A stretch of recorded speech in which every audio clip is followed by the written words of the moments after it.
आप विश्वास रखिए, जो सजा आप कहेंगी वो सजा उन्हें दी जाएगी। बिल्कुल आपके सामने खड़ा करूंगी, बिल्कुल आपके सामने खड़ा करूंगी, बिल्कुल आपके सामने, है ना। आप विश्वास करिए, ऐसे नहीं, ऐसे कोई किसी को मार के ऐसे नहीं भाग जाएगा। और लोग पैर तोड़ दिए होते, मैं उनको पूरी जिंदगी लेके बैठे होते, मैं क्यों जान से मारे, दोनों पैर तोड़ दिए। लिखवाओगी बताओ? हम लिखवाएंगे, मेरे मरने के बाद तुम सब फंसेंगे। कौन कौन सब फंसेंगे? कौन सब फंसेगा? ये पुलिस वाले फंसेंगे। शर्म आना चाहिए 32 दरिंदा बेहुदा लोगों। तो ओरैबायदि गिलु बालु आरो सोमोनांथाव दुखुनांथाव मोनसे जाथाय। थारैनो नोंथांमोना बयबो नुखादों, बयबो मिथिखादों। राजस्थानाव जि सासे उन्दै हिनजावसा 13 बोसोर बैसोनि हिनजावसाखौ गासै 32 जन सुबुंफोरा जिनाहारि खालामदों। आरो बे हिनजावसाया ओरैबायदि दुखु फोरमायदों, मा फोरमायलांदों। तो लोगोफोर नोंथांमोना भिडिअखौ जोबजासिम नायलां, जोबोद सोमोनांथाव आरो जोबोद दुखुनांथाव। शर्म आना चाहिए 32 दरिंदा बेहुदा लोगों को, जिन्होंने 13 साल की बच्ची को होटल में ले जाकर लगातार 5 दिनों तक 32 लोगों ने गैंगरेप किया। 3 होटल में ले जाकर लगभग 32 से ज्यादा लोग शामिल था, और उस बच्ची का क्या हाल हुआ होगा। जो हिनजावसाया बेफोरबायदि खालामजाबाय आरो जिउ जोबनायनि सिगां बा जोबथा हां बोनायनि सिगां जे हिनजावसाया ओरैबायदि दुखु फोरमायलांबाय। दा बिथाङा बुंदों, आं थैनायनि सिगां जायफोरा बेफोरबायदि खालामबाय बिसोर साजा मोननांगोन, बैसोरखौ साजा होनांगोन, बायदि बायदि बुंलांबाय।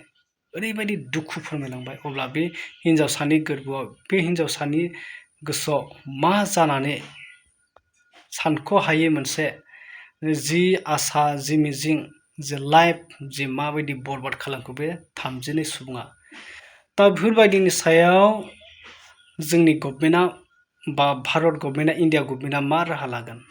दा बेफोरनि जों गोबां नुयो जे जाथायफोरखौ उन्दै उन्दै हिनजावसाफोरखौ हानजायारि जिना खालामनाय, बायदि बायदि खालामनानै बेफोरबायदि माने जिउ फोजोबनाय, जों बेफोरबायदि गोबां नुयो। नाथाय बेनि सोलायै रायजो राजाफ्रा ओंखारनानै प्रटेस्ट खालामनो गोनां जायो, न्याय मोनहोनो थाखाय, थार बिजिरनाय मोननो थाखाय प्रटेस्ट खालामनो गोनां जायो। आरो डाइरेक्टलि जुदि जाय दायनिगिरि, बै दायनिगिरिफोरखौ रायजो राजाफोरा डाइरेक्ट सुट खालामब्लाबो बा बुथारोब्लाबो, माबा मोनसे बुग्लि सुग्लि खालामब्लाबो बै दायनिगिरिखौ बासायनानै जायफोरा बै दायनिगिरिखौ रायजो राजाफ्रा बुदों, रायजो राजाफोरखौसो उल्था हमो जोंनि भारतआव।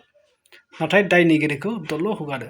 दा जिबायदि राजस्थानाव जाथाया जाबाय, 32 जन सुबुंफोरा जे माखासेया हमजाबाय आरो माखासेया हमजागासिनो दं होनदों।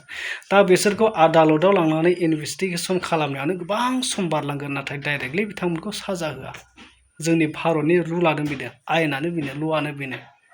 नाथाय बेफोर जिबायदि सासे उन्दै हिनजावसाया 32 जनखौ सानबा सहायनानै जे सानबा आइसु रुमाव थानानै जोबथा हां बोनो गोनां जाबाय। नाथाय बेफोरखौ नोजोर होनानै जुदि गभर्नमेन्टआ डाइरेक्टलि बिथांमोनखौ साजा होआब्ला अब्ला मा बेलाय?